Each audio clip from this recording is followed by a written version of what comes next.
Good morning, everyone. Welcome to EduVerse Infinity. I hope you all are doing really well. Okay, so today is 12 जून 2026 और देख लेते हैं आज हमें कौन कौन से इंपॉर्टेंट आर्टिकल्स हैं, कौन कौन से एडिटोरियल्स और न्यूज़ है जो डिस्कस करनी है, राइट। एंड जैसे कि आप सभी को पता है यहाँ पर हम मोस्टली सारे जितने भी न्यूज़पेपर्स हैं उन्हें कवर अप करते हैं।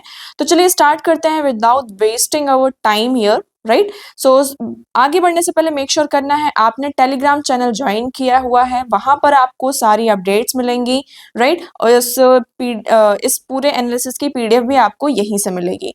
मेक श्योर करना है आपने इंस्टाग्राम चैनल भी यहाँ पर फॉलो किया है। एडुवर्स इन्फिनिटी हमारा ऐप भी लॉन्च हो चुका है। You can also download this application, right. Then if you want, हमें जितने भी न्यूज़पेपर है, मैगजीन है, इनका पीडीएफ आपको चाहिए और कोई भी किसी भी तरीके का स्पेशल स्टडी मटेरियल की आपको रिक्वायरमेंट है, यू कैन टेक्स्ट हियर। आप यहाँ पर मैसेज कीजिए और इस टेलीग्राम चैनल को ज्वाइन कर सकते हैं। All the links are available in the description box as well. So make sure कीजिएगा आप यहाँ पर अपनी सारी चीज़ों को ज्वाइन किया है सो दैट आप यहाँ पर अप टू डेटेड रहें। चलिए आगे बढ़ते हैं और बात करते हैं आज हमें क्या क्या डिस्कस करना है। काफी सारे न्यूज और आर्टिकल्स हैं which are very important here. So supreme court ने यहाँ पर क्या है कि home maker build nation worth at least 30K a month। Okay, ये क्या न्यूज़ है, इसमें सुप्रीम कोर्ट ने ऐसा क्यों कहा है, हम इसको डिस्कस करेंगे। नेक्स्ट हम बात करेंगे, आप सभी को जैसे पता है कंटिन्यूसली यहाँ पर यूएस जो है ईरान के ऊपर अटैक कर रहा है। इवन जो ओमान यहाँ पर इंडियन सी फेयर्स के ऊपर भी यहाँ पर जो थर्ड शिप है इंडियन की, उस पर भी यूएस ने क्या किया, अभी अटैक किया है। थर्ड हम बात करेंगे child assessment must be done in study cases with minimum intrusion. Okay, तो ये सुप्रीम कोर्ट का कहना है कि जब भी हम चाइल्ड का, किसी भी बच्चे का असेसमेंट कर रहे हैं, बेसिकली ये पॉक्सो से रिलेटेड है। तो जो आपका पॉक्सो होता है उससे रिलेटेड यहाँ पर एक विक्टिम है, फाइन, यहाँ पर एक विक्टिम है, तो उसका यहाँ पर when she was 2 years old, जब वो 2 years ओल्ड की थी उसका रेप हुआ था और उसका रेप उसके फादर ने ही किया था। अब उसका क्या यहाँ पे काउंसलिंग चल रहा है, तो यहाँ पर सुप्रीम कोर्ट ने कहा है कि चाइल्ड का जो असेसमेंट होना चाहिए, उसका जो स्टडी होना चाहिए, like done in the study cases only.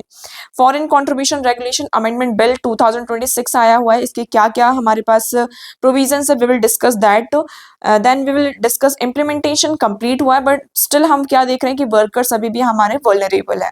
Then we will see yes centre lift exercise duties on ethanol blended fuel से, यहाँ पर जो एक्सरसाइज ड्यूटी है उसे सेंट्रल गवर्नमेंट ने क्या किया है, लिफ्ट किया है। चलिए आगे बढ़ते हैं, देखते हैं पहला आर्टिकल है हमारा। Supreme court home maker build a nation worth work at least 30,000 a month। Basically अभी यहाँ पर क्या हुआ था कि एक रोड एक्सीडेंट में, पुणे में यहाँ पर एक रोड एक्सीडेंट हुआ था जिसमें एक वुमेन थी, उनकी यहाँ पर डेथ हो जाती है। उनके हस्बैंड ने फिर यहाँ पर डिमांड किया कि इसका जो मोटरसाइकिल एक्सीडेंट क्लेम यहाँ पर ट्रिब्यूनल से उन्होंने कंपनसेशन सीक किया। So while the tribunal awarded compensation for 2003 they approach the high court to enhance the amount. 2003 में उन्हें क्या होता है, कंपनसेशन प्रोवाइड किया जाता है। 2001 में क्या होता है, नवंबर में एक्सीडेंट होता है, वो कंपनसेशन के लिए जाते हैं किसके पास, मोटर एक्सीडेंट के तहत उसको उन्होंने क्लेम किया, क्योंकि उनका जो बच्चा है वो हस्बैंड है, 3 बच्चे हैं यहाँ पर, तो इसके तहत उन्होंने इसको अप्रोच किया। 2003 में उन्हें क्या मिलता है, यहाँ पर कंपनसेशन मिलता है, but that amount was very less here, so they move to high court. High court ने उनकी अमाउंट मतलब की अपील यहाँ पर सुनी और ये जो आपका कंपनसेशन का अमाउंट था उसे यहाँ पर इंक्रीज करके 78.43 लाख रुपीज कर दिया with 7.5% of interest here. Okay, so इसमें बेसिकली सुप्रीम कोर्ट का ये कहना है कि we are the view that housewife का जो कंट्रीब्यूशन होता है किसी भी ह्यूमन बीइंग की लाइफ में, ठीक है, और नेशन की बिल्डिंग में, नेशन की ग्रोथ में, वो बहुत ही बड़ा कंट्रीब्यूशन होता है। Though we can not measure with the money here, हम पैसे से नहीं कर सकते, बट अगर आप देखते हैं जितने भी आपके अनपेड डोमेस्टिक वर्कर्स हैं, बेसिकली वो मिनिमम उनका अगर हम उसको मोनेटाइज करते हैं तो वो 30,000 पर मंथ उनका काम बनता है। वो आपके घर का 30,000 रुपीज जो है ना पर मंथ, वो आपका काम फ्री में ही कर रहे हैं, ठीक है। सो इसके तहत यहाँ पर यह है कि observing the home maker deserve to are recognised as a nation builder. तो होम मेकर्स को यहाँ पर नेशन बिल्डर की तरह क्या किया गया है, आपका रिकॉग्नाइज किया गया है। फाइन, चलिए नेक्स्ट मूव करते हैं। नेक्स्ट आर्टिकल है US attack third ship with the Indian seafarers crew safe. Okay, अभी यूएस फोर्स ने फिर से यहाँ पर जो मर्चेंट शिप थी जो इंडियन सी फेयर्स को कैरी कर रही थी, तीसरी बार यहाँ पर this is the 4th day और 4th डे में तीसरी बार यहाँ पर क्या हुआ है, अटैक हुआ है। और इसमें 2 हमारे जो क्रू मेंबर्स है वो सेफ है, लेकिन फिर भी हमें यहाँ पर क्या हुआ देखने को मिलता है कि 3 Indian seafarers on subtle who died in the attack which the Indian government confirmed on Thursday को यहाँ पर इंडियन गवर्नमेंट ने यहाँ पर किया है, कंफर्म किया है कि मंडे को एक जो अटैक हुआ था, ये तो अभी कल का अटैक है, बट मंडे एक और अटैक यहाँ पर हुआ था जिसमें 3 इंडियन सीफेयर्स की क्या हो गई थी, डेथ हो चुकी है। ठीक है, दे डाइड हियर। अब देखिए अब आपका यहाँ पर चल ही रहा है, इसमें फर्दर देखते हैं इसमें क्या क्या चीजें सामने निकल कर आती हैं। Next we will discuss about child assessment must be done in custody cases with minimum intrusion supreme court. अब जैसे कि मैंने आपको यहाँ पर बताया था, यहाँ पर बेसिकली क्या कहा जा रहा है कि सुप्रीम कोर्ट ने थर्सडे को ये कहा, साइकोलॉजिकल जो असेसमेंट होता है बच्चे का should be conducted when necessary and with minimum intrusion. हमें उनका जो साइकोलॉजिकल असेसमेंट है तभी करना चाहिए जब ये बहुत ही ज्यादा नेसेसरी हो और मिनिमम इंट्रूजन यहाँ पर होना चाहिए, मतलब ज्यादा आपको दवा प्रेशराइज यहाँ पर नहीं करना चाहिए। अब ये बेसिकली ये अपील जो हुई थी एक 10 ईयर की ओल्ड लड़की के द्वारा की गई है।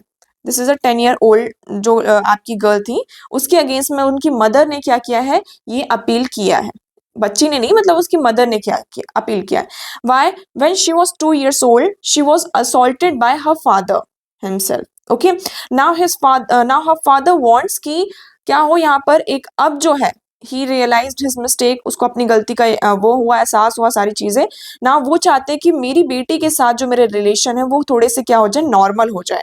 इसलिए यहाँ पर उन्होंने उनका साइकोलॉजिकल बच्चे का जो असेसमेंट है वो यहाँ पर करवा रहे हैं। So the appeal was filed by the mother of 10 years old child against order of the Bombay High Court appointing a panel of the expert to assess the child and facilitate restoration of her relationship with her father। ठीक है, father ने ही यहाँ पर क्या किया था, उसे sexually abuse किया था। लेकिन यहाँ पर ये कहा जा रहा है बेसिकली क्या होता है कि इस तरीके के जो केसेस होते हैं, है ना, आपका बेसिक जिसमें ह्यूमन आपका सेक्सुअली असॉल्ट किया जाता है, सारी चीजें होती हैं, तो ये आपका इमोशनली भी हार्म होता है, ह्यूमिलेशन भी होता है और कंट्रोल विक्टिमाइजेशन भी हम यहाँ पर कहने की बात करते हैं। तो यहाँ पर बेसिकली यही कहा जा रहा है कि उस पर प्रेशर आपको नहीं करना चाहिए, क्योंकि ये अल्टीमेटली जो चाइल्ड की जो सिंगल इंडिपेंडेंट चाइल्ड साइकोलॉजी है ना, साइकोलॉजिस्ट, उसको ये क्या करता है, बहुत ज्यादा इम्पैक्ट करता है। दो हम यहाँ पर असेसमेंट ही कर रहे हैं psychological, we are trying to build a good relation, हम जो उनके रिलेशनशिप है रिस्टोर करने की बात कर रहे हैं, स्टिल समवेयर वो उसके माइंड में रहता है और बच्चा यहाँ पर और ज्यादा सफर करता है, क्योंकि उसे वो सारी चीजें, वो सारी बातें क्या करनी पड़ती है, एक बार फिर से रिकॉल करनी पड़ती हैं। Next, this is very important article here. अभी हमारा क्या हुआ है, foreign contribution regulation amendment bill 2026 आया है। ठीक है, अब इस बिल में बहुत सारी चीजें आपकी बताई गई हैं कि क्या क्या लूप होल से पहले भी 2020 में अमेंडमेंट किए गए थे, जिसमें बहुत सारे आपके स्ट्रिक्ट रेस्ट्रिक्शंस इम्पोज किए गए थे।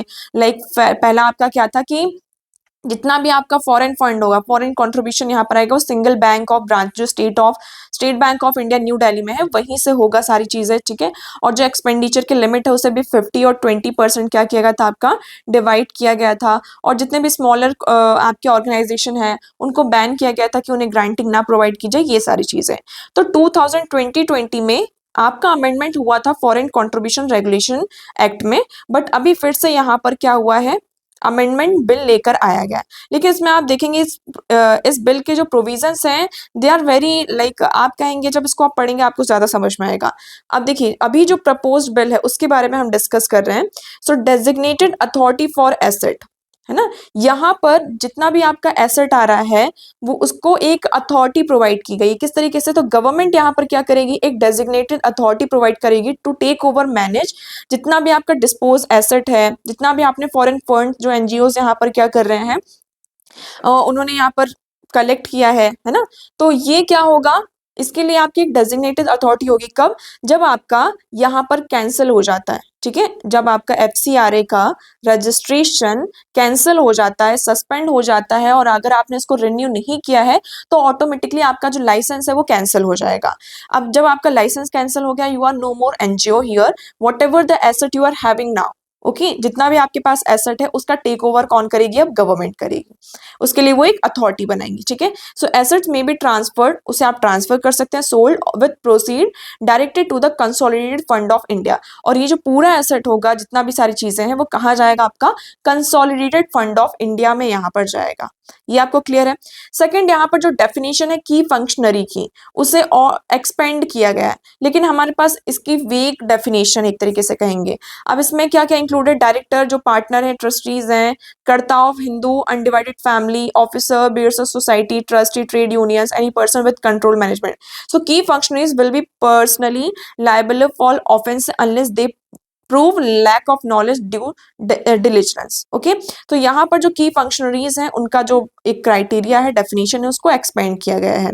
ओके, अब यहाँ पर एक प्रायर अप्रूवल चाहिए फॉर द इन्वेस्टिगेशन।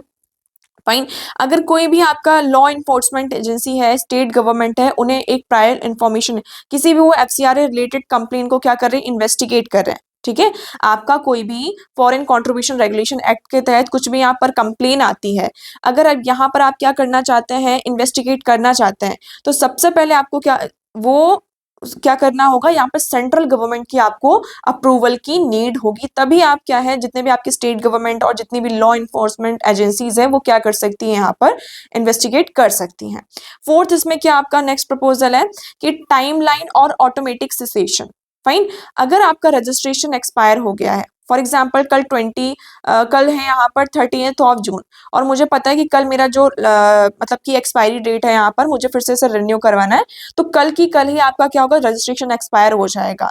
तो इसमें एक प्रपोज आपका जो टाइम है वो बहुत ही ज्यादा फिक्स कर दिया गया है कि इससे पहले आपको रजिस्ट्रेशन है, आपका जो रिन्यूअल है वो आपको यहाँ पर करवाना है। फाइन, उसके साथ साथ रिड्यूस इम्प्रिजनमेंट एंड पेनाल्टी जो है उसको पहले एग्जिस्टिंग क्या था, आपका 5 ईयर था बिल में यहाँ पर, ठीक है, कितना था, 5 ईयर था, अब उसे यहाँ पर 1 ईयर कर दिया गया है। आई होप आपको ये अभी हमारे रेगुलेशन में, मतलब अभी जो बिल आया है ये उसके प्रपोज्ड आपके रूल्स है। ठीक है, अब ये जो फॉरेन कंट्रीब्यूशन रेगुलेशन एक्ट 2010 है, 2020 में इसका फिर से एक अमेंडमेंट हुआ था। इसका मेन मोटिव था, क्या था, हम क्यों लेकर आए गए, तो इसको लेजिस्लेट किया गया to enact regulate the acceptance, utilisation and accounting of foreign contribution and foreign hospitality receive by individual associations and NGOs. अब जितने भी आपके एनजीओज होते हैं, आपने देखा होगा, तो बेसिकली इसमें ये कहा जा रहा है कि उन एनजीओज को फॉरेन क्या मिलता है, आपका कंट्रीब्यूशन भी मिलता है ना। और आपने कई बार ये भी देखा होगा कि जो फॉरेन के एनजीओज है वो इंडिया में आके यहाँ पे काम करते हैं, सारी चीजें होती हैं, तो वो फंडिंग यहाँ पर प्रोवाइड होती है। तो उस चीज को, वो जितना भी आपका फंड है ना, उस और जो भी hospitality they are accepting here, they are having here, so उसको रेगुलेट करना, उसे अकाउंट करना, आप उसको अगर किसी भी पर्सन को मिल रहा है तो आप उसे कैसे यूटिलाइज कर रहे हो, जिस पर्पज के लिए आपको मिला कि आप उसी पर्पज के लिए यूटिलाइज कर रहे हो, तो ये सारी चीजें आ रही हैं। तो ये आपका 2010 में इनेक्ट हुआ था और 2011 में आपका क्या हुआ था, इनफोर्स में आया था। ये 3 बार आपका अमेंड हो चुका है, 16, 18 एंड 2020, और अगर ये 2026 में ये जो प्रपोजल्स आए हैं वो एक्सेप्ट हो जाते हैं तो इसका 4 टाइम क्या हो जाएगा, आपका अमेंडमेंट हो जाएगा। ये आपके मिनिस्ट्री ऑफ होम अफेयर्स के द्वारा क्या किया जाता है, इसको एडमिनिस्टर किया जाता है। Approximately 16,000 associations are registered under FCRA receiving around 2,000 crore annually. तो जितने भी यहाँ पर मतलब 16,000 जो भी आपके एसोसिएशन है वो फॉरेन कंट्रीब्यूशन रेगुलेशन एक्ट के अंदर क्या आपके रजिस्टर्ड हैं, और वो एनुअली मतलब साल भर में उनके 22,000 करोड़ रुपीज वो क्या करते हैं, रिसीव करते हैं। ऑब्जेक्टिव हमने देख ही लिया है क्या है। अब कुछ फीचर्स की बात कर लेते हैं। इसमें आपको रजिस्ट्रेशन करना होगा।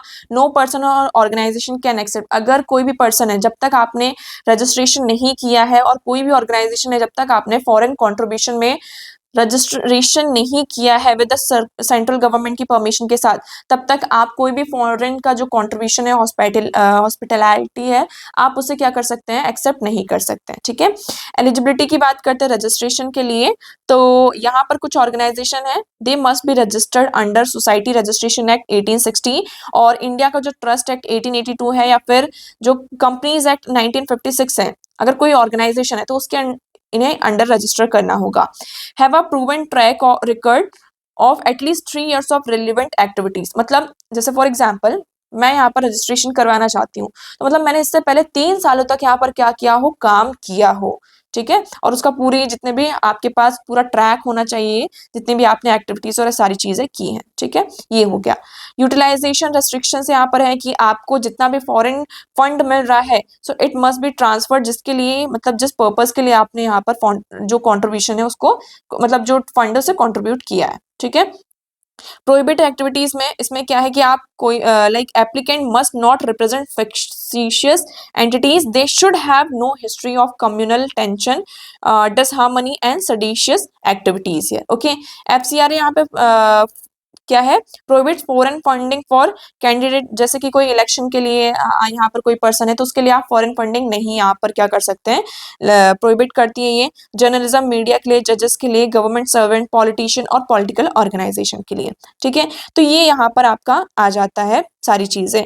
तो मतलब यहाँ पर बेसिकली जो अमेंडमेंट बिल है 2026 ये कह रहा है कि जो एफसीआरए का फ्रेमवर्क है ये और ज्यादा इसको क्या करेगा, ट्रांसपेरेंट बनाएगा और अकाउंटेबल बनाएगा, क्योंकि जो फॉरेन कंट्रीब्यूशन का जो आपका यूज है ना, वो नेशनल के इंटरेस्ट में होना चाहिए, नेशन के इंटरेस्ट में बेसिकली होना चाहिए। तो ये इसमें बेसिकली कहा जा रहा है। इसमें एक चीज और कही गई, पब्लिक इंटरेस्ट की बात की गई, तो इसकी जो डेफिनेशन है दैट इज ऑल्सो वेरी वैग हियर, कि क्या हो सकती है कि क्या है।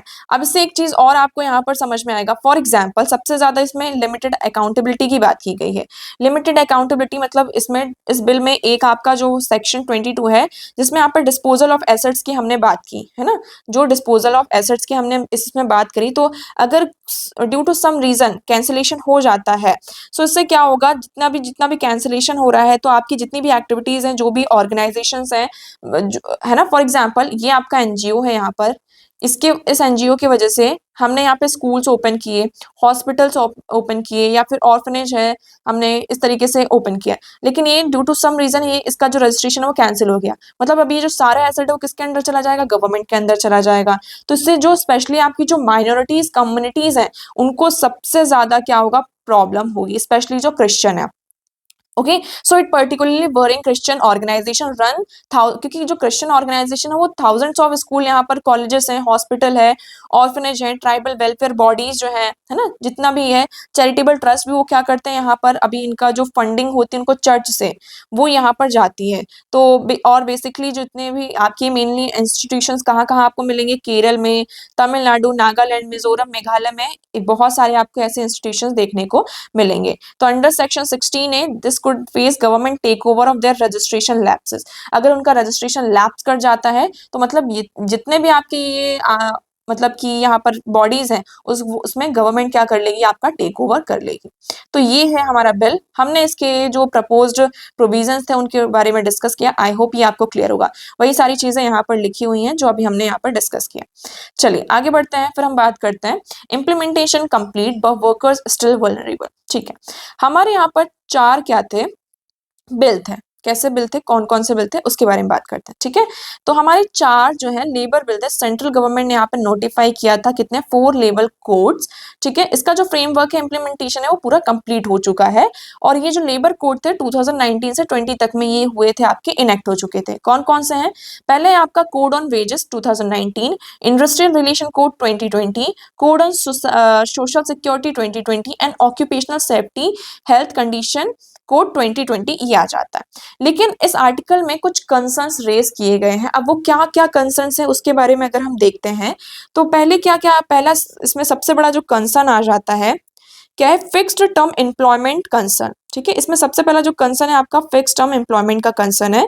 लाइक जितने भी आपके इंडस्ट्रियल रिलेशन कोड है उसमें एक फिक्स्ड टर्म एम्प्लॉयमेंट है। इसमें कोई भी आपका कोड है लाइक स्पेसिफिक मिनिमम टेन्योर नहीं है, limited number of contract renewals यहाँ पर दिए गए।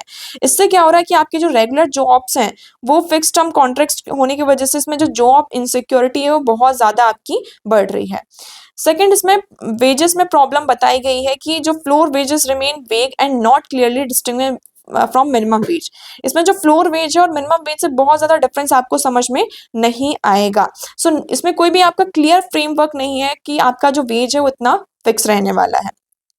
ओके, फिर अगर हम इसमें आपको जेंडर बायसनेस भी देखने को मिलेगा। लाइक अगर आपका एक एडल्ट मेल है तो उसको हम 1 यूनिट कंसिडर करते हैं, बट उसी प्लेस पर फीमेल है तो उससे हम 0.8 यूनिट कंसिडर करते हैं। ओके, अब अगर हम आर्ली वेजेस की बात करते हैं तो आर्ली वेजेस मतलब आप 8 घंटे यहाँ पर काम करते हैं। So this is flawed as a worker may not find work for all remaining hours. तो मतलब अगर आपने 8 घंटे काम किया उसके बाद जो आपका टाइम उस पर आप इंटेंशनली भी क्या कर सकते हैं, मतलब कि कोई फिक्स नहीं है, इंडिपेंडेंट यहाँ पर नहीं है।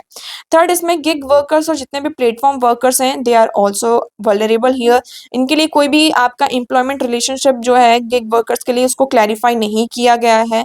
Fine. Gig workers continue to be treated as a self employed. अभी भी गिग वर्कर्स को हम क्या कर रहे हैं, सेल्फ एम्प्लॉयड की तरह ही ट्रीट कर रहे हैं। What are gig workers, like जो आपके यहाँ पर गिग वर्कर्स की हम बात कर रहे हैं। सो नो क्लियर मैकेनिज्म, यहाँ पर कोई mandatory gratitude, insurance, social security implementation, किसी भी तरीके से यहाँ पर बात नहीं की गई उनके सिक्योरिटी के लिए गिग वर्कर्स की। अब गिग वर्कर्स क्या हो जाते हैं, जैसे कि आपके जो डिलीवरी बॉयज होते हैं, है ना, जोमेटो में काम कर रहे हैं, तो कुछ लोगों को आपने देखा होगा जोमेटो में भी डिलीवरी कर रहे हैं, स्विगी में भी डिलीवरी कर रहे हैं, तो दीज आर गिग वर्कर्स, है ना, जो हम लाइक कहते हैं। फाइन। नेक्स्ट आपका है वीकनिंग ऑफ ट्रेड यूनियंस। ये जो रूल्स हैं वो क्या कर रहे हैं कि rules require trade union have 30% membership for recognition. तो इसमें स्मॉल यूनियन और आपके बहुत ही न्यू यूनियंस बन रहे हैं, जिसकी वजह से यहाँ पर जो बार्गेनिंग पावर है कलेक्टिव वो आपकी क्या हो रही है, बिकॉज सी यहाँ पर जो यूनियन बन रहा है वो छोटा बन रहा है, इसकी वजह से जो ट्रेड यूनियन है आपका वीक होता वो नजर आ रहा है। Lack of protection for contract workers. अब जितने भी आपके कॉन्ट्रैक्ट बेसिस पर होता है ना, जैसे कि हम फ्रीलांसिंग करते हैं सारी चीजें, तो उसमें कोई भी प्रोटेक्शन आपका नहीं प्रोवाइड किया गया है। So rules do not clearly define core versus non core activities, activities where conduct labour can be employed. तो ये सारे फ्लॉज हमें देखने को इसमें मिल रहे हैं। Missing welfare measures, okay, specially for the we can say gig workers here, जितने भी आपके फ्रीलांसर हैं, गिग वर्कर्स हैं, तो उनके लिए यहाँ पर जो वेलफेयर मेजर्स हैं they are absolutely missing here. So housing facilities for plantation worker, ठीक है, अगर कोई प्लांटेशन वर्कर है तो उनके लिए कोई हाउसिंग फैसिलिटीज नहीं है। मेडिकल जो प्लांटेशन वर्कर्स हैं उनके लिए कोई मेडिकल फैसिलिटीज नहीं है। जितने भी आपके सेफ्टी एडिक्वेट्स हैं वो सारी चीजें यहाँ पर मिसिंग है। सो कंक्लूजन यहाँ पर ये आ जाता है आपका कि लेबर कोड तो आपका क्या हुआ है, लेबर कोड जो भी है आपके ऑपरेशनल है। Rules have failed to address many concerns regarding job security, wage determination, gig workers protection, trade union recognition, contract labour regulation and worker welfare. So यहाँ पर बेसिकली यही कहा जा रहा है इस आर्टिकल में, according to author, this represent a miss opportunity to strengthen labour rights and may leave India worker vulnerable despite of reforms. हम यहाँ पर रिफॉर्म कर रहे हैं, उसके बाद भी जो हमारे इंडियन वर्कर्स हैं वो वल्नरेबल ही रह जाएंगे अगर हमने इन सारी चीजों पर वर्क नहीं किया। ओके, अब वही सारी बातें यहाँ पर लिखी हुई हैं। नेक्स्ट हम बात करते हैं central left exercise duty on higher ethanol blend petrol. तो जितने भी आपके हायर एथेनॉल ब्लेंड पेट्रोल है उसमें से एक्सरसाइज ड्यूटी को क्या किया गया है, आपका गवर्नमेंट ने अभी लेफ्ट किया है। जैसे कि अभी हमने बात करी थी, आपका जो एथेनॉल ब्लेंडिंग है वो 85 भी आ चुका है ना, 15% भी होता है, 18.5 भी है। तो जैसे कि विच फ्यूल ब्लेंडेड, यहाँ पर बेसिकली E85, इसमें 85% आपका एथेनॉल होगा एंड जो रेस्ट होगा अमाउंट 15% आपका पेट्रोल होगा। सो ये अब तक का हाई एथेनॉल ब्लेंड है for the flexible fuel engines, लेकिन इसके लिए यहाँ पर अलग से इंजन और इन सारी चीजों के लिए रिलायबल करना पड़ेगा। अब देखिए यहाँ पर जो कंटेंट होता है, एक होता है E10 जिसमें आपका 10% एथेनॉल होता है, 90% पेट्रोल।